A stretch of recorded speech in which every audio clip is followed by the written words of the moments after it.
रौनकपुर नाम के एक शहर में राजा रौनक सिंह का राज हुआ करता था। वो हमेशा अपनी प्रजा के हित में कार्य किया करते थे। वहाँ की प्रजा बहुत खुश रहती थी। एक दिन गिद्ध आकाश में भूतिया पेड़ के बीज लेकर उड़ रहा था। जैसे ही गिद्ध रौनकपुर पहुंचा तो उसके मुंह से एकदम बीज रौनकपुर के बीचों बीच गिर गया। बीज भूतिया था, इसलिए अगले ही दिन वो पौधा बन गया।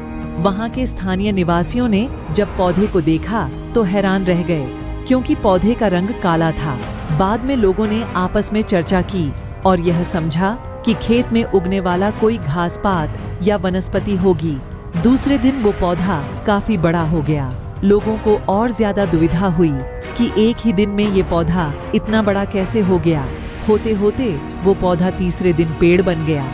समय बिता और लोग भी तेजी से बढ़ने वाले पौधे के बारे में सोच सोच कर परेशान हो रहे थे। वो इस मामले को राजा के पास लेकर गए। ऐसे जादुई पौधे का पता चलते ही राजा तुरंत उस जगह पर पहुंच गए। राजा को जैसे ही पता चला कि एक काले रंग का पौधा 3 दिन में पेड़ बना है, तो वो भी उस पेड़ को हैरानी से देखने लगे। राजा उस पेड़ के पास चौथे दिन पहुंचे थे और तब तक पेड़ और बड़ा हो चुका था। वो इतनी तेजी से फैला था कि किसी को यकीन ही नहीं हो रहा था। राजा समझ गए थे कि इस पेड़ का रंग काला है, इसमें जरूर कुछ जादू टोना होगा।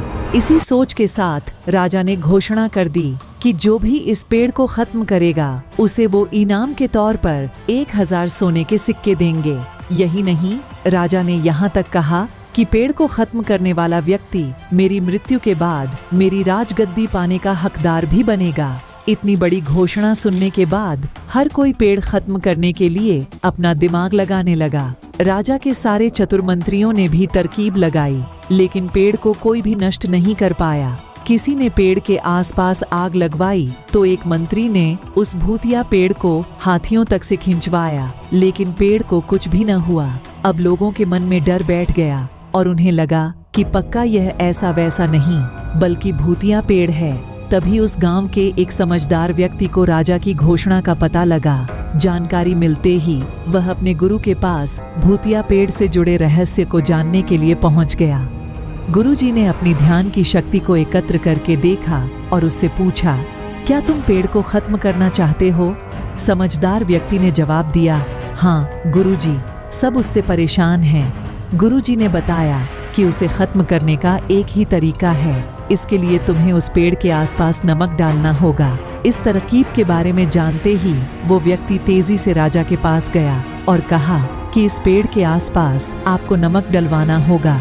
ऐसा करने पर ही यह पेड़ खत्म होगा। राजा ने अपने सैनिकों को ठीक ऐसा ही करने को कहा। सैनिकों ने मिलकर पेड़ के चारों ओर खूब सारा नमक डाल दिया। नमक डालने के 1 दिन बाद ही पेड़ का आकार कुछ कम हुआ। होते होते 5वें दिन तक पेड़ एकदम छोटा हो गया। उसके बाद गलकर वो गायब ही हो गया। उस व्यक्ति की तरकीब काम कर गई और राजा ने खुश होकर उसे इनाम की 1000 सोने की मोहर पहले दी। उसके बाद एक पत्र दिया जिसमें लिखा था कि वो राजा के मरने के बाद उनकी गद्दी को संभालेगा। वो समझदार व्यक्ति खुश होकर अपने घर चला गया। कहानी से सीख, ऐसी कोई मुसीबत नहीं होती जिसका समाधान न किया जा सके। जरूरत है तो बस धैर्य और समझदारी की। ऐसे ही और कहानी के लिए हमारे चैनल 7 ट्यून्स को लाइक, सब्सक्राइब, शेयर जरूर करें। धन्यवाद।